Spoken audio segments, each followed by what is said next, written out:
Yo, what's up? We out here trying to get 3 degrees buffer in these streets. Y'all know how we roll. You know how we do. Like, subscribe, and share. All right. But anyways, I'm going to jump right into this. This morning, well, awesome day. You know, I started out with a mile run that turned into a 5K. Not intended, but that's just the way it went down, you know. And it was interesting because for as hard as it was to start the run this morning in particular, I had done 5K yesterday, 10 miler the day before that, and another 5K earlier in the week. You know, I was feeling a little tired and a little sore, a little beat up, can't lie. I was like, let me just get a little cool down 1 mile and I'll be done.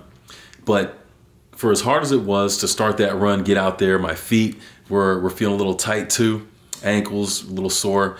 Getting out there, taking the first few steps, it wasn't even half of the first mile in where I was like, man, I ain't doing just a mile today. I'm just going to keep on going. I'm going to get this 5K down, and ended up doing it. Now, it didn't make it any easier. The first mile and a half was all suck. Like, it was all uphill as well. So my knees are just feeling it. My hips, it's just like, and it's cold. It was 40 degrees. Can't forget that part. And I left all my running gloves up in Michigan, so my hands are freezing out here. I'm like shuffling along with my hands in my hoodie pocket, jacket pocket.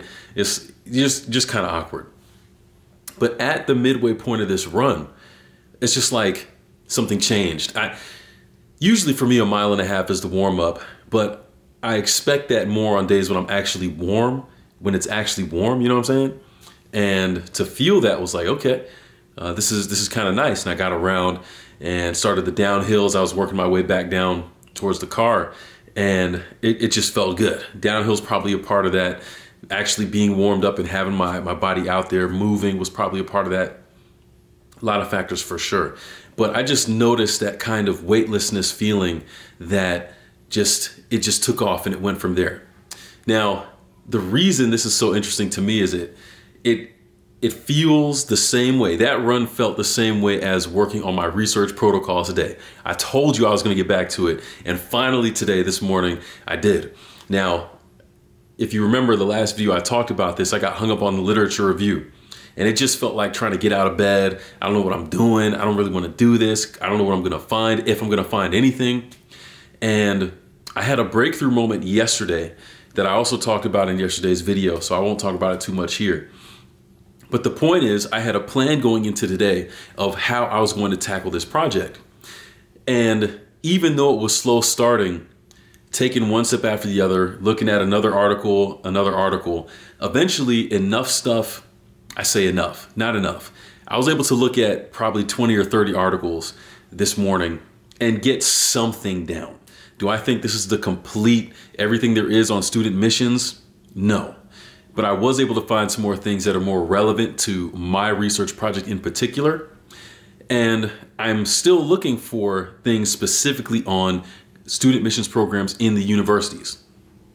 The coolest thing I think about today's research was that I found something, a sentence. College student mission programs in the Adventist universities started up in 1950s. All right. And the first student missionary sent from a college student missionary program was sent in 1959 from the college, from Columbia Union College, which is now Washington Adventist University. So claim to fame there, which is pretty cool. But again, even though I have something to go off of, which is nice because now I can start digging around that, it doesn't seem like there's a lot of readily available information on this, which is again, a good thing and a scary thing from the standpoint of if I get to kind of break the ground on this particular stuff, it's going to be really cool, even though I won't have any idea what I'm doing. But there's also that fear if I am the only one that's kind of looking at it from this perspective. Where's the other literature? What am I going to pull from to bring credibility to this paper? So it's interesting. But the bottom line is I was able to have enough that I'd gone through, and it was a slow process at first. It was tough. I've been working on this since posting a few videos ago. So the last week, today is the 29th. The 22nd, a week ago, is when I thought I would have this assignment done. Been talking about it since then. Crazy to think of, but praise Jesus, it's done. At least this draft. I have no idea what it's going to look like or what the response will be, because not only is it late, but I also don't know if I did it 100% correct. We will see. We will see. I'm looking forward to the positive, constructive criticism, you know? Positive feedback, negative, positive perspective. That's all it is. That's all it is. But the bottom line is I was able to get that assignment done and turn it in.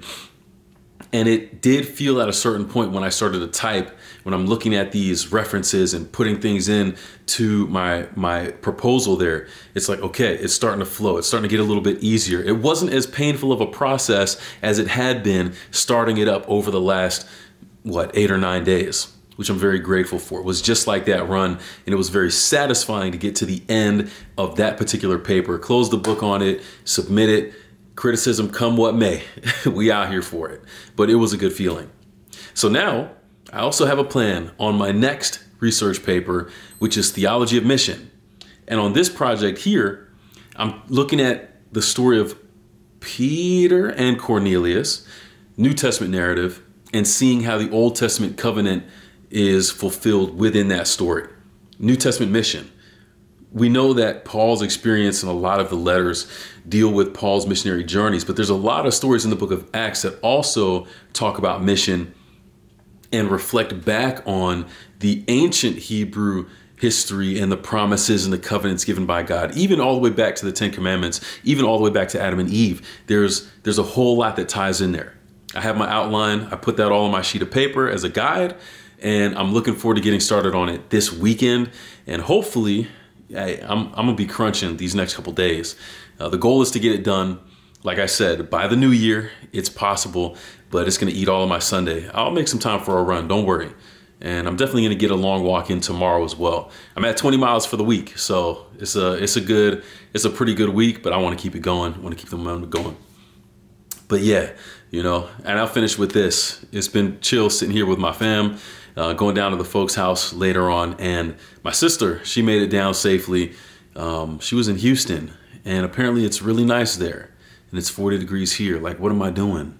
I don't know. I need to go a little further south. You know what I'm saying? If you got some good spots, let me know.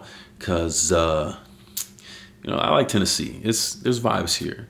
But not all the kind of vibes I'm looking for, if you know what I'm saying. You feel me? Know what I'm saying? Know what I mean? Yeah. Anyways, I'm going to catch on to the next one. And we out. Go to Yako, taking a step ahead, one step at a time, baby. And we making it happen. So until then, peace.